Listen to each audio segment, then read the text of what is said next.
बेहतरीन हथियार है। नमाज तकब्बुर और घमंड तोड़ने का बेहतरीन जरिया है।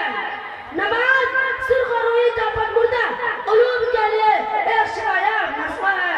नमाज जिंदगी गुजारने का सलीका सिखाती है। नमाज जिंदगी गुजारने का सलीका सिखाती है। अगर हमें एक मच्छर काट लेती है तो हम बेचैन हो जाते हैं। एक सहाबा थे, नमाज पढ़ रहे थे, नमाज में तीर लग गई, पता ही नहीं चला। नमाज में टांग कटवा ली, पता ही नहीं चला।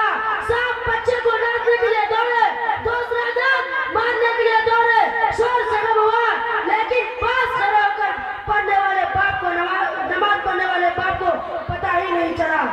तो हज़रात, ऐसी नमाज है, ऐसी नमाज पढ़ने की हम लोग अल्लाह ताला से दुआ करें कि अल्लाह ताला हमें ऐसी नमाज पढ़ने की तौफीक अता फरमाए। वाक़ई दावाना अल्हम्दुलिल्लाह।